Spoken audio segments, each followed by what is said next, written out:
Hello everyone, good morning, सत श्री अकाल, सलाम, नमस्ते दोस्तों। आज है दिसंबर 20 2022 और हम लोग करने वाले हैं द हिंदू न्यूज़पेपर के एनालिसिस। मेरा नाम है सितेंद्र चौधरी और रोज की तरह फिर से आज हम लोग कुछ टॉपिक्स यहाँ पे करने वाले हैं। तो आज टॉपिक्स काफी अच्छे हैं, मतलब मजा आएगा करने में। आपको थोड़ा नया टॉपिक देखने को मिलेगा, खासकर एनवायरमेंट के पर्सपेक्टिव से। ये टॉपिक जो हम लोग करेंगे सीबीडी फंड वाला, ये तो खैर कल का रिपीटेड है थोड़ा सा, बट इसके बारे में भी थोड़ी न्यूज है। बट ये कार्बन मार्केट वाला टॉपिक काफी अच्छा इंपॉर्टेंट रहने वाला है, जो हम लोग करेंगे जीएस पेपर 3 में। मजा आएगा करने में इसको। उसके minimum tax, minimum global tax भी आप इसको कह सकते हो। ये टॉपिक वैसे तो काफी पुराना है, लास्ट ईयर काफी न्यूज में रहा था, लेकिन दोबारा से द हिंदू वालों ने इसको टेक्स्ट के रूप में दिया है, तो it's a very good thing, क्योंकि थोड़ा डिटेल में देखेंगे क्या पूरा मामला है। पोक्सो एक्ट बहुत बार हम लोग कर चुके हैं। पोक्सो एक्ट का जो पर्सपेक्टिव आज के एडिटोरियल में दिया हुआ है वो भी एक्चुअली हम लोग कर चुके हैं, लेकिन रिवीजन के पर्सपेक्टिव से काफी इंपॉर्टेंट है, क्योंकि चिल्ड्रन, वीमेन, ओल्ड एज, ये सोशल जस्टिस वाले जो इश्यूज रहते हैं ना, काफी इंपॉर्टेंट होते हैं और एग्जाम में पूछे जाते हैं बार बार। तो ये पूरा मामला क्या आपको बताऊंगा। उसके अलावा एक दो छोटी छोटी न्यूज है इंटरनेशनली, ये भी थोड़ा हम लोग देख सकते हैं। स्लेवरी को लेके भी छोटी सी न्यूज है, वो भी हम लोग देख सकते हैं। तो लेकिन आगे बढ़ने से पहले, जो ऐसा कि आपको हमेशा मैं बोलता हूँ, एक तो हम लोग फाउंडेशन कोर्स भी अपना लॉन्च कर रहे हैं जनवरी में। तो अगर आप में से कोई इंटरेस्टेड है ज्वाइन करने में, तो आप वेबसाइट की विजिट कर लीजिए, या फिर नीचे डिस्क्रिप्शन में आपको लिंक मिल जाएगा, उस पर क्लिक करके पूरी इन्फॉर्मेशन आप ले सकते हो। कोर्स एकदम जबरदस्त रहने वाला है, बढ़िया रहता है एकदम। पूरी टीम काफी समय से काम कर रही है इसके ऊपर, 2 बैच ऑलरेडी चल रहे हैं, एक्सपीरियंस टीम है। मैं खुद आपको ज्योग्राफी पढ़ाऊंगा वहां पे, और भी कई सारी फैकल्टी हैं, बहुत सालों का एक्सपीरियंस है। तो वो तो आपको टेंशन ही नहीं है, खैर वो तो मैं अपनी पर्सनल गारंटी दे रहा हूँ आपको। बहुत सारे बच्चों से भी बात होती है।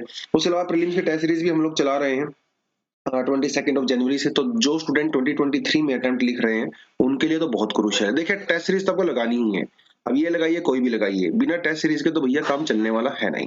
तो इट्स बेटर कि आप हमारी भी लगा सकते हो अगर आपका मन करे तो। उसके अलावा फ्री कोर्स जैसे कि अपने प्लेटफॉर्म पे हम लोग सबको देते ही हैं। तो एक तो हमारा यहाँ पे फ्री मैराथन सेशन चलने वाला है प्रीलिम्स के लिए। उसके अलावा क्रैश कोर्स फ्री चलेगा वो भी।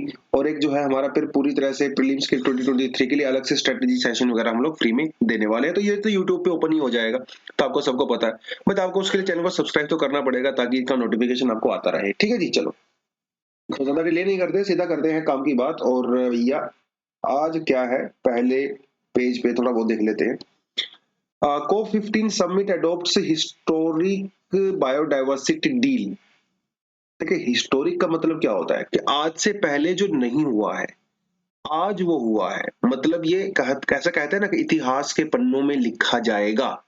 तो वो कोई डील हो, कोई अग्रीमेंट हो, या कोई ऐसा इवेंट हो जो पहले नहीं हुआ है, या अगर पहले हुआ भी है तो बहुत रेयरली हुआ है, उसे हिस्टोरिकल इवेंट, डील, अग्रीमेंट कहा जाता है। ठीक है, तो ये भी हिस्टोरिकल एक डील है। क्यों डील है? देखिए भैया, पैसे के बारे में जो भी चीजें होती है ना, वो इंपॉर्टेंट तो होती ही है।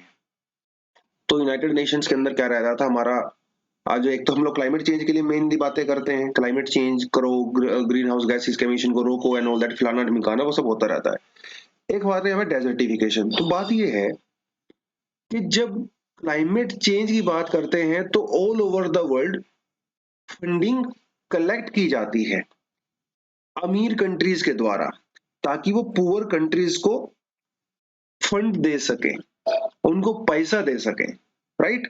तो एक कलेक्शन होता है।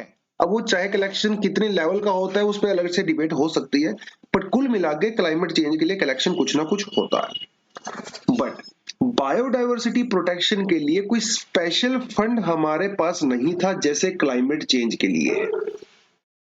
तो बायोडाइवर्सिटी के लिए जो थोड़ा बहुत पैसा मिलता था, एक्चुअली वो क्लाइमेट चेंज और डेजर्टिफिकेशन वाले फंड से ही आता था, कोई डेडिकेटेड फंड नहीं था। कई सालों से, खासकर पिछले 4-5 सालों से लगातार डिमांड हो रही थी, भाई इसके लिए कोई डेडिकेटेड फंड होना चाहिए। तो फाइनली अभी चाइना और इंडिया और बहुत सारी कंट्रीज यहाँ पे नेगोशिएशन कर रही थी। मेनली इंपॉर्टेंट रोल यहाँ पे चाइना का है, और हम लोग डेवलप्ड कंट्री के ऊपर लगातार दबाव बना रहे थे कि आप ऐसा कोई फंडिंग करिए और हम लोगों को पैसा दीजिए, ताकि हम अपनी बायोडाइवर्सिटी को प्रोटेक्ट कर सकें, राइट। देखिए, एक तो चीज आपको थोड़ा ये भी देखना रहेगा यहाँ पे, मतलब मेजर मेजर सी बात है कि ज्यादा बायोडाइवर्सिटी है कहाँ। देखिए, जैसे जैसे आप इक्वेटर से पोल की तरफ जाते हो ना, बायोडाइवर्सिटी कम होने लगती है। और मोस्टली जो डेवलपिंग कंट्री और पुअर कंट्रीज हैं, वो आपको इक्वेटोरियल ट्रॉपिक्स के बीच में ही मिलेंगी। अब यूरोप तो पूरे का पूरा भाई वो टेम्परेट जोन में है, ठंडे जोन में आ गया, राइट। तो मतलब एक्सेप्शंस तो ऑफ कोर्स हैं बट मेजर। तो अगर आप तो बायोडायवर्सिटी क्लाइमेट चेंज का भी आपस में रिलेशन है ऑफ कोर्स, क्योंकि क्लाइमेट चेंज की वजह से जो डिस्टर्बेंस होती है, नेचुरल डिजास्टर आते हैं, तो बायोडायवर्सिटी तो उसमें लॉस होता ही है। और क्लाइमेट चेंज के लिए रिस्पॉन्सिबल कौन है? अमीर लोग, रिच कंट्रीज। तो इनकी एक रिस्पॉन्सिबिलिटी भी बनती थी, इनसे हम लोग डिमांड भी कर रहे थे, और फाइनली एक हिस्टोरिकल डील हो गया है। इन लोगों ने अग्री कर लिया है कि जी हाँ, हम आपको फंडिंग देंगे। तो 20 बिलियन डॉलर एवरी ईयर 2025 तक, और उसके अलावा बाद 30 बिलियन डॉलर बाय 2030 हमें फंडिंग मिलने वाली है। मतलब डेवलपिंग कंट्री को ऑल ओवर, इसमें आइलैंड कंट्री भी आ गया, इंडिया भी आ गया, चाइना, वो सब कुछ आ गया। तो ये एक बेसिकली यहाँ पे अग्रीमेंट हुआ है, अच्छा अग्रीमेंट है, जबरदस्त। क्योंकि बायोडायवर्सिटी लगातार लॉस होती चली जा रही है। उसके बहुत सारे रीजंस हो सकते हैं, जिसमें से climate change is also one of the major reason. देखिए, लिविंग प्लेनेट रिपोर्ट अभी निकाली गई थी वर्ल्ड वाइल्ड लाइफ फंड के द्वारा, जिसने ये कहा था 1970 के कंपैरिजन में हमारी बायोडायवर्सिटी का एक्चुअली 69% लॉस हो चुका है। तो प्रोटेक्ट तो उसको करना ही है ना यार। तो ये है पूरा का पूरा भैया मामला, हिस्टोरिकल है, क्योंकि जिस चीज के लिए पहले वो बात मान नहीं रहे थे, फाइनली मान गए। अच्छा, यहाँ पे कॉन्सेप्ट आता है जिसे हम लोग सीबीडीआर बोलते हैं। सीबीडीआर का मतलब होता है कॉमन बट डिफरेंशिएटेड रिस्पॉन्सिबिलिटी। ये यूजुअली हम लोग क्लाइमेट चेंज की डिस्कशंस में इसका यूज करते हैं। बेसिकली ये पूरा हंगामा जो है वो क्योटो प्रोटोकॉल से शुरू हुआ था 1997 से, ठीक है। तब से हम लोग इसका यूज कर रहे हैं। अब यही सेम चीज बायोडायवर्सिटी में भी अप्लाई की जाएगी। मतलब अमीर लोग, गरीब लोग, मतलब ज्यादा अमीर अमीर की बात नहीं, मतलब डेवलप्ड और डेवलपिंग कंट्री दोनों का ही कॉमन कंसर्न है, लेकिन ज्यादा रिस्पॉन्सिबिलिटी डेवलप्ड कंट्री के पास। तो ये फंडा हम लोग यहाँ पे भी अभी यूज करने वाले हैं। देखिए, एग्जाम में इस तरह की छोटी छोटी चीजें आपसे पूछ सकता है कि CBD is a principle is used in which of the following agreements और डील्स और कन्वेंशंस। तो उसमें आपको क्लाइमेट चेंज वो क्योटो प्रोटोकॉल ही पूछ सकता है, पेरिस दे देगा, और आपको जो है सीबीडी इस समय जो कनाडा के अंदर हो रहा है, मॉन्ट्रियल में हर दूसरे साल होता है। जो कोप है क्लाइमेट चेंज वाला, हर साल होता है, और जो सीबीडी वाला कोप है वो एक्चुअली हर सेकेंड ईयर होता है। इंडिया में भी हुआ था एक साल। मैंने कल से सवाल पूछा था, लेकिन एक दो बच्चे ने उसका आंसर दिया है, फिर से पूछ रहा हूँ। इंडिया में सीबीडी का कन्वेंशन कब हुआ था? कमेंट सेक्शन में बताएं। सीबीडी पूरा होता क्या है तो आपको मैंने खैर बता ही दिया। तो ये जो अर्थ समिट हुआ था 1992 में, कल भी मैंने आपसे इससे बात किया था, है ना, वहां से ओरिजिनेट हुआ था। तो एक्चुअली देयर वर 7 प्रिंसिपल्स जो रियो अर्थ समिट से निकले थे, जिनमें say that was one of the 7। इन्होंने 7th लिखा हुआ है, बट चलिए ठीक है, आप मान लेते हैं 7th भी है, but still there were 7 principles. जैसे फॉरेस्ट को लेके था, डेजर्टिफिकेशन को लेके था, क्लाइमेट चेंज को लेके था, सस्टेनेबल डेवलपमेंट को लेके था, बायोडायवर्सिटी को लेके था, ठीक है। इस तरह के कुछ 7 मिला के वहां प्रिंसिपल्स थे। चलिए, तो ये तो कल वाला कंटेंट है, मैंने आपको दोबारा से रिपीट कर दिया है। Finland pitches for the Indian nurses, tech workers and amid labour crunch. देखिए, वो बोलते हैं ना कि अपना टाइम आएगा। तो भाई, अपना टाइम बेसिकली आ गया है, लेकिन किसका? नर्सिस का। एक्चुअली जो भी मेडिकल प्रैक्टिशनर्स हैं, देखिए डॉक्टर्स का तो बहुत समय से समय चल ही रहा था। डॉक्टर्स की तो demand all over the world रहती है ना। आप यूरोप में, अमेरिका, जहां मत चले जाए, इंडिया में खुद डॉक्टर्स की खुद इतनी डिमांड है। तो आज के टाइम में जो पैसा कमा रहे हैं ना भाई, दो ही प्रोफेशन सबसे ज्यादा पैसा कमा रहे हैं, या तो डॉक्टर कमा रहे हैं या फिर लॉयर्स कमा रहे हैं, है कि नहीं? क्योंकि दोनों का काम लगातार बढ़ रहा है, पॉपुलेशन बढ़ रही है, डिस्प्यूट बढ़ रहे हैं लोगों के, है ना, लालच हो रहा है, धक्का मुक्की हो रही है, लड़ाइयां हो रही हैं। तो लॉयर्स का तो ऑफ कोर्स, जो अच्छे लॉयर्स हैं बहुत पैसा कमाते हैं भाई, एक एक दिन का करोड़ों रुपए चापते हैं। डॉक्टर्स की तो ऑफ कोर्स इसमें तो कोई है ही नहीं है। तो अच्छा, एक नोबल प्रोफेशन भी है, और जो आपको इनकम भी देता है, बढ़िया सोर्स ऑफ सैलरी भी देता है। ये दोनों प्रोफेशन बहुत सही है इस मामले में। नर्स का जो है प्रोफेशन, ये भी बहुत बढ़िया है, नोबल भी है, बट इसमें बहुत ज्यादा इनकम नहीं थी अभी तक। बट जब से दुनिया भर के में जो चीजें हो रही हैं, इंडियन नर्सिस की डिमांड दुनिया में बहुत बड़ी है, खासकर कोविड के टाइम पे। क्योंकि कोविड के टाइम पे आपको पता है कि नर्सिस की रिक्वायरमेंट बढ़ी दुनिया भर में। जो चीजें हो रही थी, ओल्ड एज लोगों की टेक केयर के लिए नर्स चाहिए। तो यूरोप हो, गल्फ कंट्रीज में तो of course Indian nurses already top पे रहती हैं। पाकिस्तानी, बांग्लादेशी और इंडियन नर्सिस की बहुत डिमांड है वहाँ पे। तो हमारे कुछ साउथ सदर्न स्टेट्स हैं, वहां से बहुत सारी नर्सेज जो है वो सर्व करने के लिए जाती हैं। यूरोपियन कंट्री के अंदर भी बहुत डिमांड है। अभी वही एक डिमांड जो है इधर फिनलैंड की तरफ से भी आई है। यार, ये छोटी छोटी कंट्री हैं, कितनी ही मेरे ख्याल से 5-6 करोड़ लोग होंगे, इससे ज्यादा तो नहीं होंगे, है ना। फिनलैंड के अंदर मेरे ख्याल से 55 मिलियन के आसपास की पॉपुलेशन ही है इनकी, कुछ इससे इससे भी कम है, मैं तो बहुत ज्यादा ही बोल रहा हूँ। फोन हाँ ओनली 5.5, 55 नहीं सॉरी, बहुत ज्यादा बोलती है, मैंने तो 10 गुना बढ़ा दिया। 50-55 लाख लोग रहते हैं। इतने लोग तो जो है दिल्ली में बैठ के हुक्का पी रहे होते हैं एक टाइम पे, इतनी कम पॉपुलेशन है। पैसे वाली कंट्री है, पॉपुलेशन बढ़ रही है, ओल्ड एज बुजुर्ग लोग ज्यादा हैं, तो भैया नर्सिस तो चाहिए, है ना। तो इसीलिए उन्होंने कहा है कि हम लोग इंडियन नर्सिस आने वाले समय में ज्यादा वीजा देंगे, वहां पे जाके वो बढ़िया एकदम काम कर सकते हैं। It's a good thing. उनके पास सिर्फ 2.5 मतलब 25 लाख लोग ही जो है वर्किंग एज में है, उसके अलावा या तो बुजुर्ग हैं या फिर बच्चे हैं, दोनों काम नहीं कर सकते। तो ये इट्स अ गुड थिंग। ऐसा ही डील इंडिया ने अभी थोड़े समय पहले ब्रिटेन के साथ भी किया था, और ऐसा ही डील हम लोगों ने लास्ट ईयर जर्मनी के साथ भी किया था। तो इट्स अ गुड साइन। अगर आप ऐसा सोच रहे हो कि मैं कौन सा प्रोफेशन चूज करूं, है ना, बहुत सारे बच्चे होते हैं अभी 12th में है, तो nursing can be a good option. Nursing, physiotherapy, ठीक है। एक तो ये कोर्स करने में बहुत पैसा खर्च नहीं आएगा आपका, जैसा डॉक्टर्स के एमबीबीएस करना तो अपने आप में ही भैया करोड़ों का खेल हो गया इंडिया में अभी आजकल, right. But these are also some of the like good career options, ठीक है। फिनलैंड, यूरोप आने वाले समय में बहुत डिमांड होने वाली है नर्सिस की, तो it's a good thing. Noble भी है और बढ़िया भी है, तो थोड़ा देख लीजिए। देखिए 70% कंपनी ऑलरेडी फिनलैंड के अंदर भैया शॉर्टेज ऑफ स्किल्ड लेबर से गुजर रही हैं, ठीक है। तो आपके पास कोई बढ़िया स्किल है तो चाहिए, मजा एकदम करिए। वर्षो हम तो वसुधैव कुटुंबकम में बिलीव करते हैं, है ना। सारी दुनिया ही एक गांव है, एक परिवार है, जहां मर्जी काम करिए, बट पैसा यहाँ वापस भेजते रहिए रेमिटेंस के तौर पे, क्योंकि देश को पैसे की जरूरत ज्यादा है। चलिए जी। यूके जजेस rule Rwanda deportation plan lawful, say it is consistent with the UN rules. ये है पूरा मामला। क्या हमने थोड़े टाइम पहले आपको करवाया था। बेसिकली बात ये है कि भाई ब्रिटेन में ना बहुत सारे असाइलम सीकर्स आते हैं ब्रिटेन के अंदर। देखिए एग्जैक्ट लोकेशन क्या है थोड़ा वैसे मैं आपको दिखा देता हूँ। जैसे ये ब्रिटेन है ना, और इधर जो है यूरोप है, तो इधर फ्रांस फ्रांस पड़ता है। तो क्या होता है, ये बीच में है इंग्लिश चैनल। तो कई लोग क्या करते हैं यूरोपियन कंट्री से, और इस यहाँ पे बोट्स में बैठ के, और वो इंग्लिश चैनल को क्रॉस करके ब्रिटेन में पहुंचने की कोशिश करते हैं। उनके पास कोई वीजा वीजा नहीं होता है, वो इलीगली होते हैं, बोट्स भी इलीगल होती हैं ना, वो सेफ होती हैं। कई बार वो डूब भी जाते हैं बेचारे यहाँ पे। तो जब वो ब्रिटेन में पहुंचते हैं तो उनको ये उम्मीद होती है कि ब्रिटेन अब हमें जो है अपने यहाँ पे रखेगा, थोड़े दिन कैंप में रखेगा, उसके बाद फिर हमें फ्री कर देगा, हमें आधार कार्ड भी दे देगा, हमें सारी चीजें हो जाएंगी, ठीक है। मतलब उनका जो अपना आधार कार्ड वाला सिस्टम है। अब ब्रिटेन क्योंकि ऐसा करता था, वो हमेशा से करता आया है ब्रिटेन ऐसा। बट अभी ब्रिटेन वालों ने सोचा कि भाई मेरा खुद ही इकोनॉमी इतना डाउन जा रहा है, मैं तुम्हें कहाँ से काम धंधा दूंगा, तो वो बड़ी बड़ी बातें हो रही थी। तो ब्रिटेन ने जो है एक सोल्यूशन निकाला। ब्रिटेन ने कहा कि अब नहीं चलेगा। तो ब्रिटेन वाले ने क्या किया, इन्होंने ये जुगाड़ लगाया कि रवांडा के साथ इन्होंने डील किया। रवांडा अफ्रीकन कंट्री है, और रवांडा को ये कहा कि हम आपको हर साल कुछ मिलियन डॉलर, 300-400 मिलियन डॉलर आपको देंगे, ठीक है।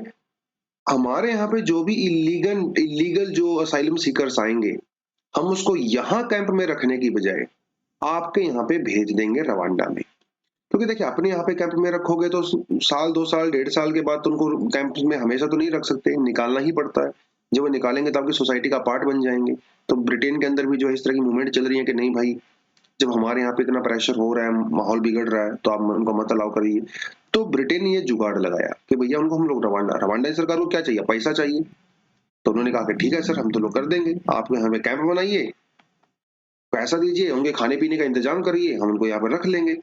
तो ये पूरा मामला चल रहा था। अब इसमें बहुत सारे ह्यूमन राइट्स ग्रुप जो है वो सामने, इन्होंने कहा कि नहीं ये तो बहुत ह्यूमन राइट्स का वायलेशन है, और ये तो एंटी ह्यूमन है, और वो सब करके जो है वहां पे हो रहा था।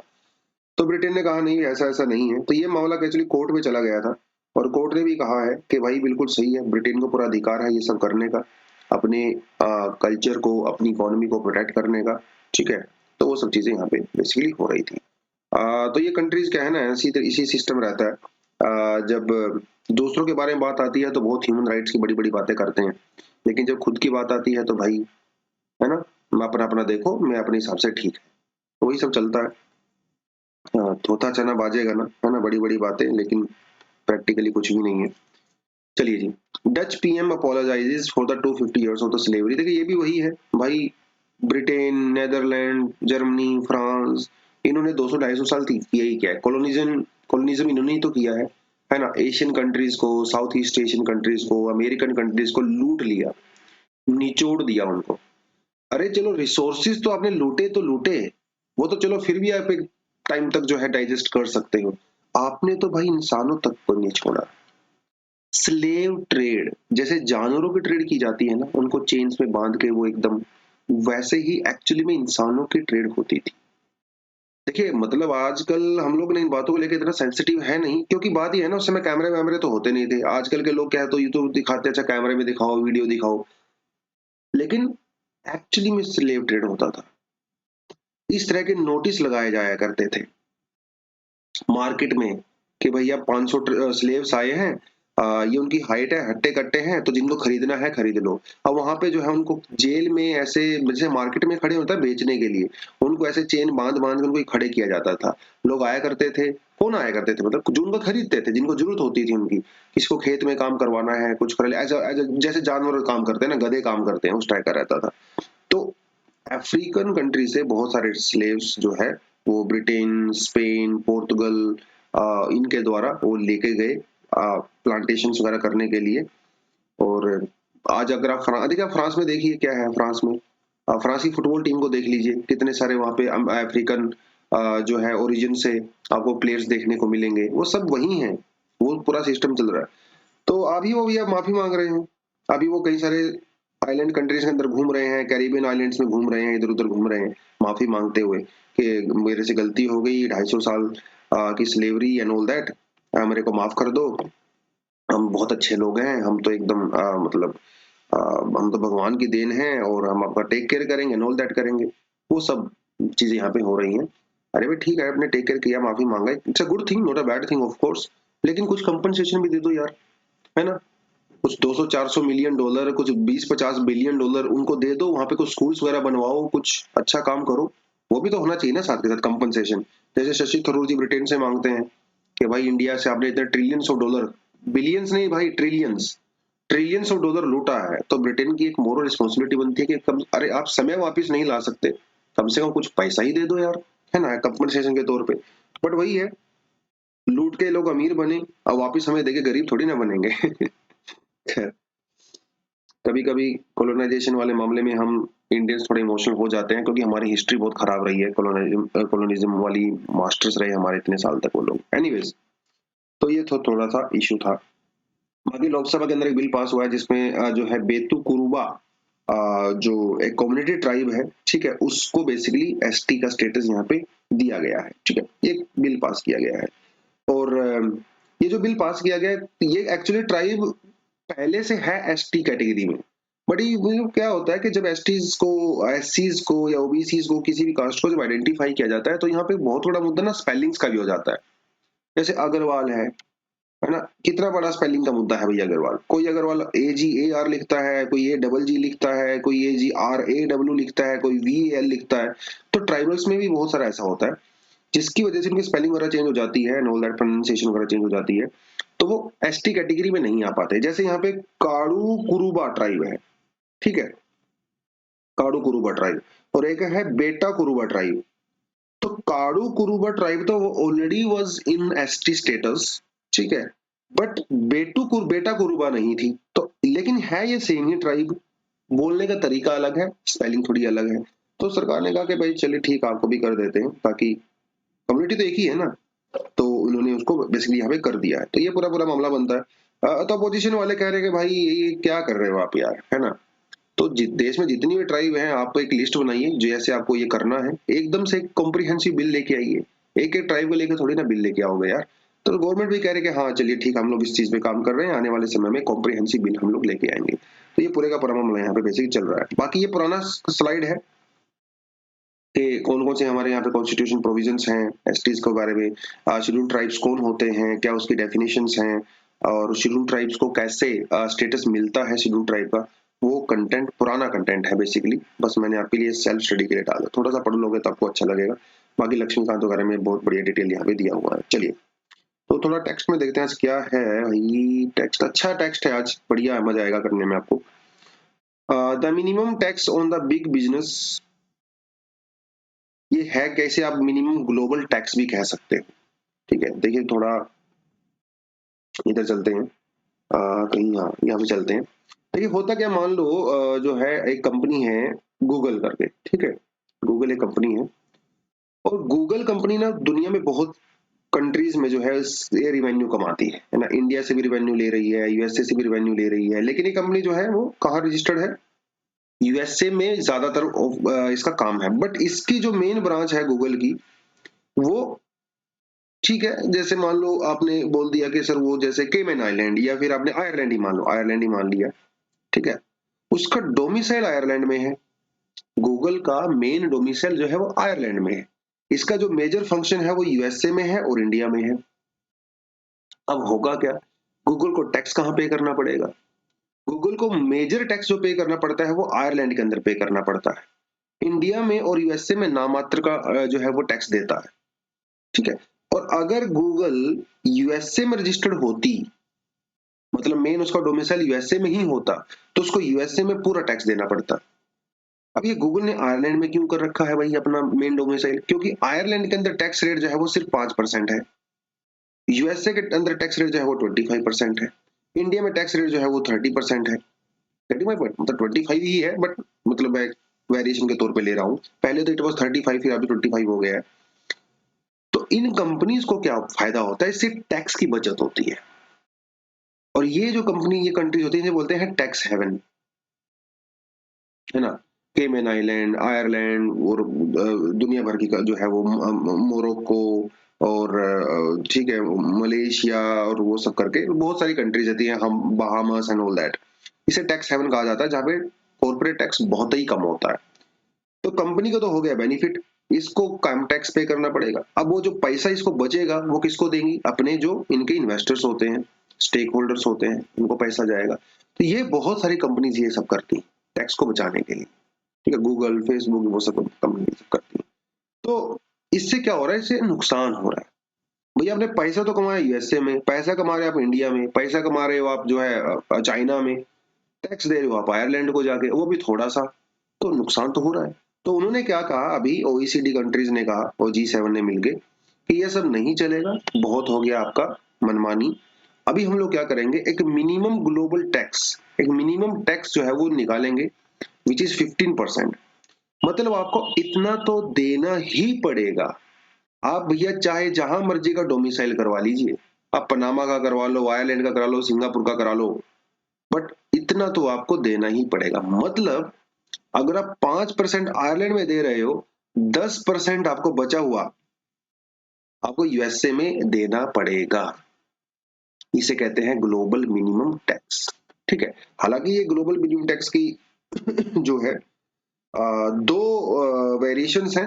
एक वेरिएशन तो मैंने आपको बता ही दिया कि आपको टोटल 15% देना पड़ेगा। एक वेरिएशन ये भी होती है कि ये कंपनी जैसे गूगल जिस भी कंट्री में ज्यादा रेवेन्यू जनरेट करती है उस कंट्री में ज्यादा टैक्स पे करेगी। इंडिया में करती है तो इंडिया में, यूएसए में करती है तो यूएसए में। तो ये बेसिकली जो टैक्स लगाने बचाने का जो जुगाड़ था इन कंपनीज का, उसके ऊपर अभी थोड़ा सा शिकंजा कस दिया गया है, रेगुलेशन थोड़ा ज्यादा कर दिया गया है। ये बनता है पूरे का पूरा मामला। हालांकि जो टॉपिक मैंने आपको भी करा दिया वो एक्चुअली यही है पूरे का पूरा मिला के।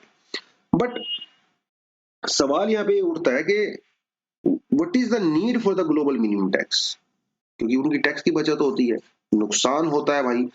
और ये टैक्स लगाने के बाद जो है 150 बिलियन डॉलर हर साल लगभग जो है एक्स्ट्रा जनरेट होगा, जो कि डेवलप्ड कंट्री और डेवलपिंग कंट्रीज को दिया जा सकता है, और जिससे बहुत कुछ आप लोग यहाँ पे कर सकते हो। तो क्या होता है ये, मतलब क्यों इसकी जरूरत पड़ी। देखिए क्या है ना, देखिए सीधी सी बात है भाई, जिस कंट्री में कॉर्पोरेट टैक्स कम होगा तो कंपनी तो वहां जाके इन्वेस्ट करेगी।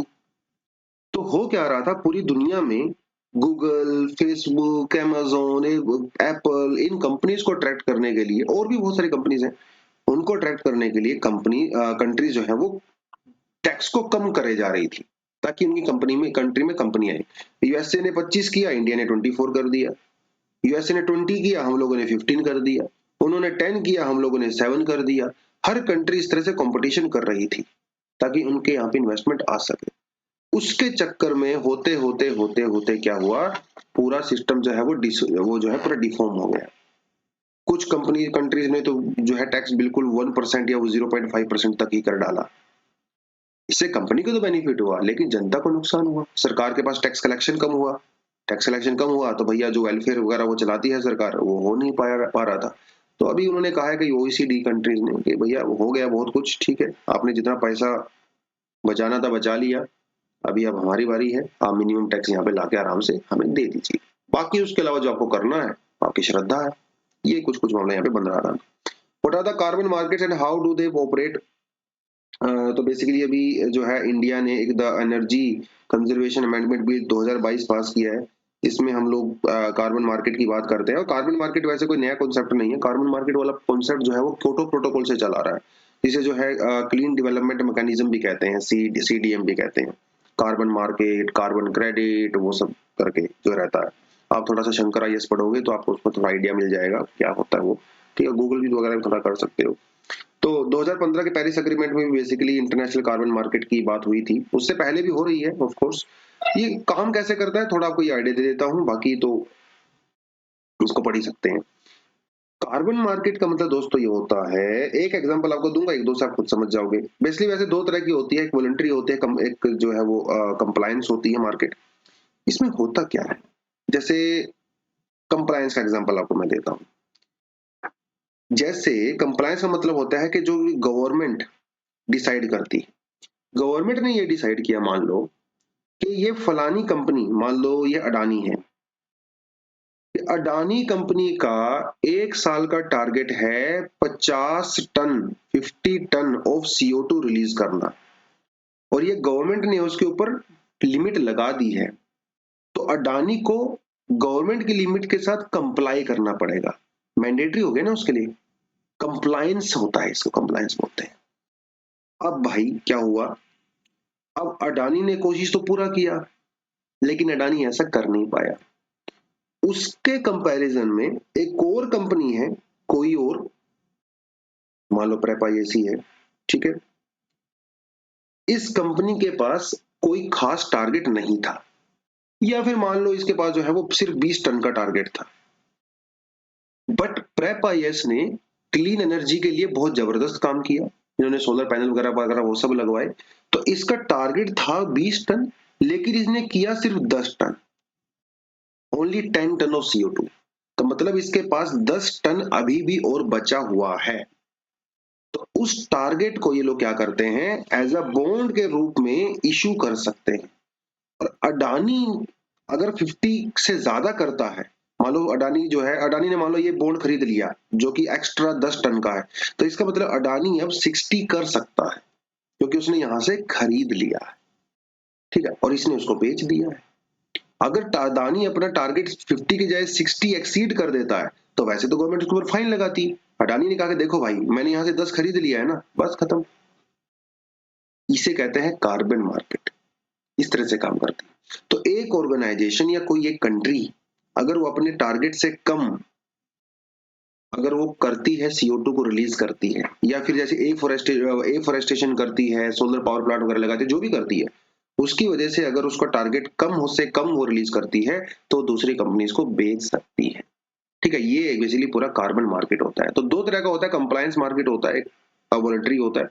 कंप्लायंस मार्केट में यूजुअली जो गवर्नमेंट के रेगुलेशंस होते हैं वो काम करते हैं। वॉलंटरी में जो यूजुअली जो प्राइवेट कंपनीज होती हैं, ठीक है, वो जो है इसकी हेल्प लेती हैं। देखिए कई कई कई कई प्रोविजंस ऐसे होते हैं, कई एक्शंस ऐसे होते हैं जहां पे आप जितना मर्जी कर लो, CO2 तो रिलीज होगा ही होगा। जैसे एयरवेज है ना, एयर ट्रांसपोर्ट है, अब भैया जहाज उड़ेंगे तो CO2 तो रिलीज होगा ही होगा, है ना, इस पर आप कुछ कर नहीं सकते। तो ये कुछ कंपनीज वगैरह ऐसी हैं जो वॉलंटरी तौर पे मार्केट से क्रेडिट खरीद लेती हैं। अब इससे फायदा ही फायदा है, इससे उस कंपनी को भी फायदा है, अडानी को भी फायदा हुआ, क्योंकि इसने पूरा ऑपरेशन किया, इसने पूरा प्रोडक्शन किया। दूसरी प्रेपाइज को ये बेनिफिट हुआ कि इसको यहाँ से अपने एक्स्ट्रा एफर्ट लेने के लिए इसको इंसेंटिव मिला, अदरवाइज वो क्यों करते, उन्हें तो इसीलिए किया ना सोलर पावर प्लांट लगाए प्रेपाइज ने, ताकि उसको क्रेडिट मिल सके, उसको पैसा मिल सके अडानी से। तो ये इसीलिए सबको यहाँ पे बेनिफिट होता है। तो ये इंडिया में अभी इस मार्केट को हम लोग प्रॉपर तरीके से डोमेस्टिकली भी इंक्रीज करने वाले हैं। इंटरनेशनली तो पहले से थोड़ा एग्जिस्ट करता है क्योटो प्रोटोकॉल के टाइम से ही, बट पेरिस के अंदर थोड़ा सा इसके अंदर कुछ चेंजेस वगैरह हम लोगों ने किए थे। तो वो जो है मिला के कुछ मामला यहाँ पे बनता है। अब इसको बिल को लेकर थोड़े अपोजिशन भी हो रहे हैं। इनका कहना है कि भाई ये जो बिल है वो एनवायरमेंट मिनिस्ट्री के द्वारा आना चाहिए था, लेकिन इंडिया में इसको जो है पावर मिनिस्ट्री के द्वारा लेके आया गया है। पहली बात तो मिनिस्ट्री ही गलत है, ठीक है। दूसरी बात ये है कि भाई ये कार्बन ट्रेडिंग सर्टिफिकेट्स वगैरह के लिए क्या मैकेनिज्म प्रॉपर तरीके से यूज करेगी सरकार, इसमें अभी कोई खास क्लैरिटी आया नहीं है। तो सरकार को चाहिए कि वो क्लैरिटी लेके आए। अब तो बात हुई है कि अपोजिशन वाले तो कुछ ना कुछ करके अपोज करेंगे ही, ये उनका काम भी होता है ऑफ कोर्स, तो अपने काम ईमानदारी से करते हैं। अगर अपोजिशन अपोज नहीं करेगा तो भाई अवेयरनेस कैसे आएगा जनता को, है ना। तो वो सब मिला के चीजें यहाँ पे होती हैं। चलिए, आज का जो एडिटोरियल है कहता है क्रिमिनलाइजिंग कंसेंसुअल रिलेशनशिप। कंसेंसुअल रिलेशनशिप का मतलब ये होता है कि जब दो पर्सन जो है आपस एक दूसरे की मर्जी के साथ जो है वो एक फिजिकल रिलेशनशिप जो है वो आप मेंटेन करते हैं, उसे जो है कंसेंसुअल रिलेशन कहा जाता है। अब देखिए, अगर आप 18 प्लस हो तो फिर तो कोई दिक्कत ही नहीं है, फिर तो कानून कहता है कि भाई अगर 18 प्लस हो तो आप करिए। 18 प्लस से अगर आप कम हो तो यू आर ए चाइल्ड, है ना। चाइल्ड, चाहे चाइल्ड की मर्जी भी हो, चाहे चाइल्ड अपने कंसेंट के साथ फिजिकल रिलेशन बना रहा हो, it will still considered as a rape. मतलब if a girl is 17 and half years, ठीक है, एंड बॉय जो है वो चाहे 18 प्लस जितनी मर्जी का हो, अगर वो अपने कंसेंट से भी फिजिकल रिलेशनशिप बना रहे हैं, it is still considered as a rape and that boy is considered as a rapist. लेकिन अगर 18 साल है तो एक लिमिट है, आपको पता है कि 18 इज द लिमिट। 18 से प्लस होते हो तो you are not a child any more. अब ये पूरा मामला यहाँ पे बन रहा था। बहुत सारे केस ऐसे आते हैं जिसमें गर्ल की उम्र जो है वो 16 से 18 के बीच में होती है, ठीक है, और बॉय की एज तो ऑफ कोर्स 20, 22, 25 कितनी भी हो सकती है इस केस में। इस केस में गर्ल और बॉय जो है वो कंसेंसुअल रिलेशनशिप बनाते हैं, जिसकी वजह से बॉयज के ऊपर जो है वो रेपिस्ट का चार्ज लगा दिया जाता है, उसको जेल में डाल दिया जाता है, उसको टॉर्चर किया जाता है। बहुत सारे इस तरह के केस आते हैं, उसके बारे में ही बेसिकली आज पूरा आर्टिकल है। पहले इस बारे में हम लोग बात कर चुके हैं। तो पोक्सो एक्ट के तहत एक्चुअली होता है, if a girl is 18 less than 18 years of age, her does consent doesn't matter actually, consent हो या ना हो, ठीक है, अब that boy that man is considered as a rapist. POCSO act के बारे में आपको पहले बहुत अच्छे से पता है, तो इसको मैं ज्यादा आपको नहीं करवाऊंगा, ठीक है, क्योंकि आज का मेन मुद्दा भी नहीं है पोक्सो के डिटेल में जाना। मुद्दा ये है कि भाई ये जो केसेस वगैरह आते हैं, कितने सच्चे हैं कितने सच्चे नहीं हैं उसके बारे में। तो 2016-2020 के बीच में जितने भी केस इंडिया में इस तरह के आए हैं, उनका कहना है कि 24.3% केस ऐसे हैं जो कि रोमांटिक केसेस थे, मतलब गर्लफ्रेंड बॉयफ्रेंड वाला यहाँ पे जो है किस्सा था। तो उसमें तो रेपिस्ट वाला चार्ज वैसे बनता तो है नहीं, बट फिर भी क्रिमिनल प्रोसिक्यूशन तो चलेगा। और बहुत बार ऐसा भी होता है कि ट्राइबल कम्युनिटीज में तो यू नो वेरी वेल कि 16-17 साल में, 17.5 साल में शादी होना, physical relation banana, it's their tradition and culture, it's not a big thing वहां पे। तो उन केसेस में क्या होता है बहुत बार, मतलब 17 साल की लड़की है और now she gets pregnant because they are married now, तो शादी हो या ना हो but suppose she is pregnant, अब वो डॉक्टर के पास जाएंगी भाई मेडिकल हेल्प लेने के लिए। डॉक्टर के पास जाएंगे तो डॉक्टर उसकी एज तो पूछेगा ही पूछेगा, आधार कार्ड देखेगा, एज पूछेगा। डॉक्टर को जैसे ही पता चलता है कि ये लड़की 17 साल की है, उसको सीधा पुलिस को जो है इन्फॉर्म कर दिया जाता है, क्योंकि पोक्सो एक्ट के तहत डॉक्टर को करना पड़ता है इन्फॉर्म, ठीक है, ये उसकी ड्यूटी भी है और ये कानून भी है। तो जैसे पुलिस के पास ये केस जाता है पोक्सो के तहत, उस लड़के को जो है धर लिया जाता है कि भाई तुमने तो रेप किया, यू आर रेपिस्ट नाउ। भाई वो कह रहा है भाई मेरी वाइफ है, बोला नहीं, कह रहा मेरी गर्लफ्रेंड है, वाइफ है, बोला नहीं नहीं, चलो पोक्सो एक्ट के तहत 18 साल से कम है तो नाउ यू आर रेपिस्ट। इस तरह के बहुत सारे केस यहाँ पे आते हैं, तो जिसकी वजह से क्रिमिनल प्रोसिक्यूशन होता है उसके ऊपर, जिससे it's a deprivation of liberty also, ठीक है। बहुत बार लड़की के पेरेंट्स के द्वारा, उनके रिलेटिव्स के द्वारा भी इसका मिसयूज किया जाता है, ठीक है, ताकि वो लड़की और वो लड़का अपने सेक्सुअल एक्सप्रेशन को कर्टेल कर सकें। फैमिली ओनर के लिए वो सब जो है मिसयूज भी किया जाता है।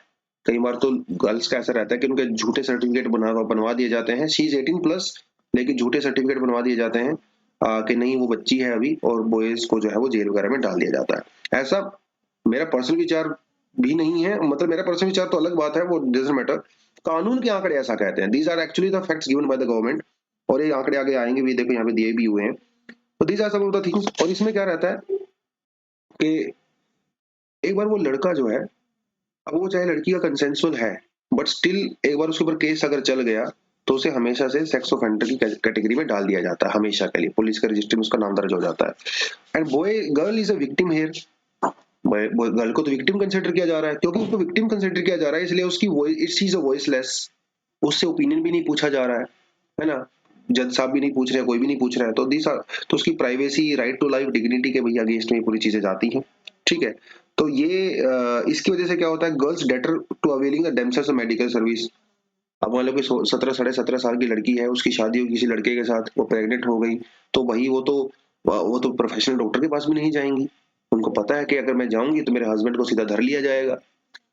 अगर मान लो उसको अबॉर्शन भी करवाना है तो वो सेफ अबॉर्शन नहीं करवा पाएंगी, अनसेफ अबॉर्शन होगा। बहुत सारी गर्ल्स की डेथ्स तो इसी वजह से हो जाती है कि अनसेफ अबॉर्शन रहता है। ठीक है, ये चीजें होती हैं और इन्वेस्टिगेशन में बहुत टाइम जाता है।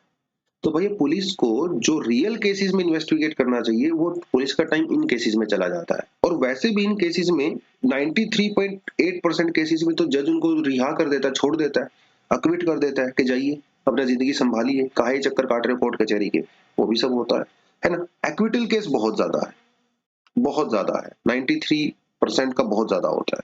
ठीक है, उसके अलावा 46.5% केस ऐसे होते हैं जिसमें ऑलरेडी मैरिड होते हैं दोनों लोग, और मोस्टली केसेस में वो फिर बाद में मैरिज शादी हो जाती है उनकी, या फिर वो शादी प्रोसेस के बीच में होते हैं। तो इस तरह की बहुत सारी चीजें जो है वो यहाँ पे होती हैं।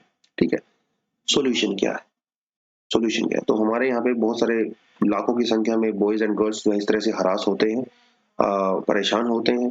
कई बार तो उनके बच्चे भी होते हैं, स्कूल में जा रहे होते हैं, उनके ऊपर वो पॉक्सो वाला केस चल ही रहा होता है, तो हस्बैंड वाइफ जो है अपने बच्चे को लेके कोर्ट जज के साहब के सामने खड़े हैं कि साहब देखिए हमारा तो बच्चा भी है, मैं तो अभी पेरेंट टीचर मीटिंग से आए हैं हम लोग, तो अब हमारे यहाँ पे पॉक्सो केस चल रहा है। तो वो ऐसे केस भी कई बार देखने को मिलते हैं उड़ीसा में, तमिलनाडु वगैरह में खासकर। तो ये चीजें जो है यहाँ पे हो रही हैं। क्या किया जाना चाहिए, पहली बात तो प्रॉपर जो है सेक्सुअल एजुकेशन को आप कॉम्प्रिहेंसिव तरीके से करिए, स्कूल्स में कॉलेजेस में इन्फॉर्म करिए, जो यंग लोग हैं एडोलेसेंट लोग हैं उनको आप इन्फॉर्म कर सकते हो। पॉजिटिव जो है आप जो है एक एटीट्यूड डेवलप कर सकते हो इन चीजों के लिए, पॉक्सो के बारे में इन्फॉर्मेशन वगैरह डालिए, या फिर पॉक्सो एक्ट के अंदर कुछ चेंजेस वगैरह कर सकते हैं, 18 साल से की बजाय जो है 16 ईयर्स ऑफ कर सकते हो, कंसेंट ऑफ सेक्सुअल इंटरकोर्स वगैरह, है ना। तो वो आप जो है इस तरह की चीजें यहाँ पे कर सकते हो। तो जब तक ये कानून के अंदर चेंजेस नहीं होते हैं तो जितने भी स्टेक होल्डर्स हैं यहाँ पे सभी को सेंसिटिव तरीके से सामने आना चाहिए, including judiciary, police, parents, society in general. ठीक है, उनको ये बात समझनी चाहिए कि भाई 18 साल अगर 16 से 18 ईयर के बीच में भी adolescents if they agree and it's a consensual then it's not a big thing. ठीक है, आप उनको क्रिमिनलाइज तो कम से कम मत करिए, आप क्या कर सकते हो उनको अवेयर कर सकते हो कि 18 साल के बाद करना है एंड ऑल दैट। ठीक है, तो वो एक जो है यहाँ पे आंसर आप कंक्लूजन में लिख सकते हैं। ठीक है दोस्तों, तो आज के लिए इतना ही था। Thank you very much, all the best, जय।